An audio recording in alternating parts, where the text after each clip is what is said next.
Sebelumnya yang saya hormati Ibu Edwina SPMSI selaku dosen pengampu dari mata kuliah Psikologi Interpret Data, dan yang saya hormati teman-teman sekalian yang telah menonton video saya pada kali ini.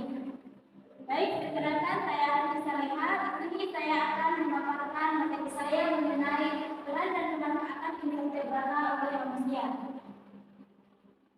Seperti yang kita ketahui bahwasannya invertebrata ini mencakup berbagai jenis hewan seperti serangga, moluska ataupun Crustaceae.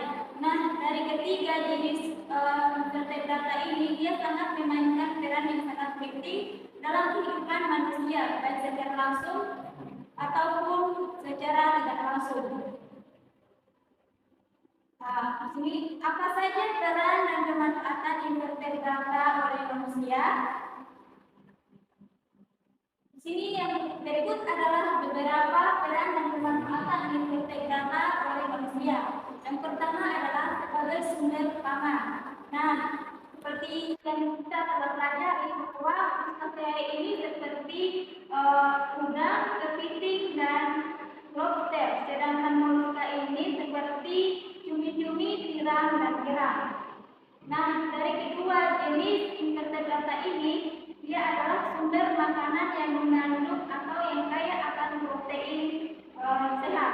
Kemudian tidak hanya itu, ada juga serangga, meskipun kurang umum di banyak budaya, tetapi di luar negara itu sudah dikonsumsi sebagai makanan yang mengandung protein alternatif dan secara berkualitas.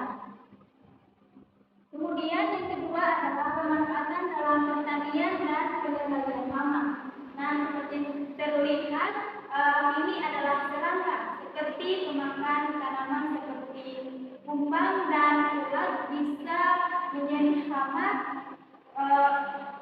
hama dalam suatu tanaman.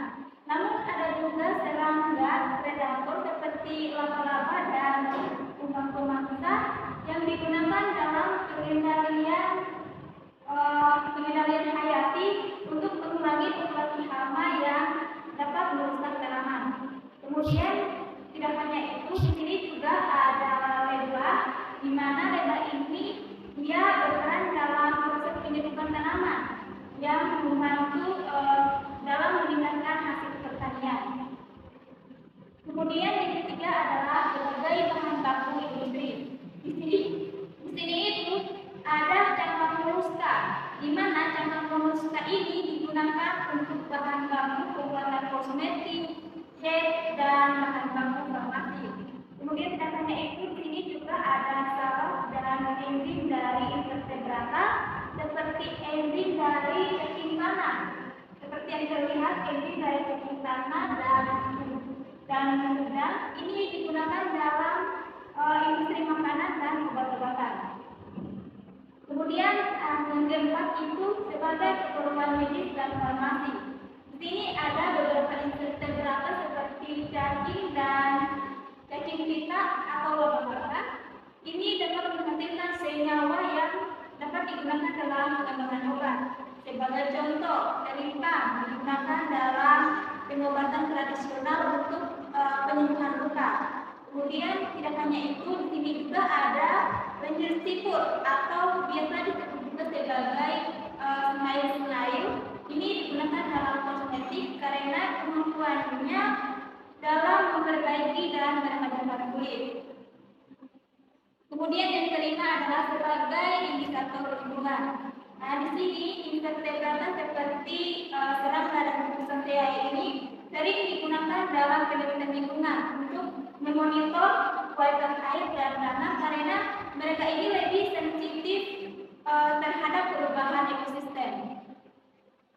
Kemudian yang keenam ada pendidikan dan riset. Nah, tidak hanya dari kelima tadi, tidak hanya itu saja pemanfaatannya, tapi ada juga pendidikan dan riset. Kemudiannya invertebrata ini juga digunakan dalam berbagai eksperimen ilmiah, baik dalam pendidikan ataupun riset biologi dan ekologi. Kemudian contohnya seperti cacing tanah, seperti yang terlihat ini cacing tanah dan drosophila atau